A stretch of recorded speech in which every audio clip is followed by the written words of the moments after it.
Hello and welcome to the GM overview for Pray for Death, a new standalone adventure for Pathfinder 2nd Edition. For those new here, my adventure overviews are divided into two parts.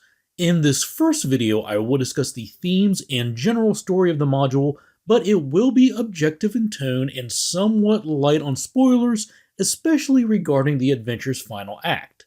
This is so GMs can get an idea of what the adventure is about, but not spoil so much of it that they wouldn't be able to enjoy the adventure as a player should they watch this video and then decide not to GM it themselves. My next video will be for those GMs who want more information. There I will present my personal thoughts about the adventure as well as full context for the parts of the story that are missing from this part 1 video. In the part 2 video, I will also answer any questions that are posted to the comment section here. And I should mention before we get started that Paizo did provide me a copy of this adventure. Pray for Death is a standalone adventure that takes players from 14th to 18th level over 4 chapters. Unlike most Pathfinder adventures, this one is intended for evil characters. As such, the author recommends not making this part of a larger campaign, but instead advises that players should make new 14th level characters specifically for this adventure, and the book does provide some guidance for making new high-level characters, including what gear should be granted. And the book does provide some advice for adapting the adventure for non-evil parties, but this was written with the intent of being an evil adventure. Specifically, the players will be taking on the roles of elite Red Mantis assassins or other individuals like mercenaries that are on such good terms with the assassins that their highest leadership would call upon them for their services. Regardless, the assumptions are that the players are closely aligned with the Red Mantis assassins, that they are evil, and that they worship Chekek, the Mantis god of assassination. It is possible to play characters that don't fit perfectly into this mold, but those are the assumptions that the adventurer makes, and the more you deviate from those expectations, the more work you may need to do as the GM to make everything fit. As for backstories, each player is required to have a pre-existing connection to Blood Mistress Jacqueline, the leader of the Red Mantis Assassins, and they will each choose one special advantage that ties into that backstory, sort of like an additional high-level background. For example, with the Excellent Assassin advantage, Blood Mistress Jacqueline rewards your service with 6 consumable items. Each player will also begin the game with a boon from their god Chekek. For example, Chekek's minor boon says, once when you would fail a stealth check, you critically succeed instead. Chekek typically grants this boon for an extremely consequential stealth check that would lead to an assassination, such as one that could get you into position to kill an important target, but rarely on a stealth check to help you escape.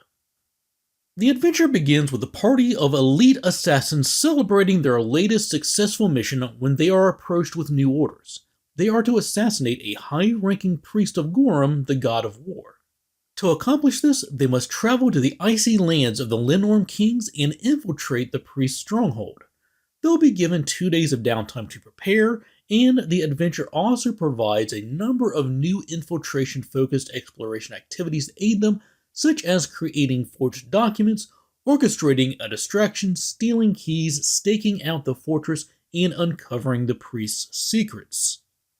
The infiltration itself is carried out using the infiltration subsystem from GM Core, and is played out over 3 phases. The first phase covers their approach to the fortress, the second phase covers their exploration within the fortress, and the third phase covers their exfiltration from the fortress and return to a nearby settlement. During the first phase, the players will need to overcome several complications such as dealing with patrols, stopping witnesses, hiding bodies, and the like. The second phase plays out like a traditional 21-room dungeon crawl as they explore the compound. In addition to the typical dangers you face when dungeon crawling, the players will also need to keep their presence as hidden as possible and contend with penalties imposed by being on property that has been consecrated to the god Gorham. After the conclusion of their mission, the players learn a frightening truth. Someone within the Red Mantis organization wishes them dead and has put out a hit on them. and now our assassins become the prey. The players are now labeled as criminals to the Red Mantis organization and must clear their names. This begins by uncovering which member of the Red Mantis leadership has ordered their deaths and finding evidence that exonerates them. As fugitives, the players will need to keep a low profile, which is quantified through visibility points. Similar to the victory point subsystem, the more visibility points the players earn, the more likely they are to be spotted and hunted by Red Mantis assassins. And if they ever are spotted, the game shifts to using the chase mechanics from GM Core as they try to escape their pursuers. As their investigations progress, the players will identify co-conspirators in service of the traitor and may apply their skills as assassins to hunt down and eliminate them. There are 5 co-conspirators in 4 different locations for the players to confront, as well as an opportunity to earn an ally in their mission. And by the end of this second chapter, the players will have uncovered the identity of the Red Mantis leader who calls for their deaths.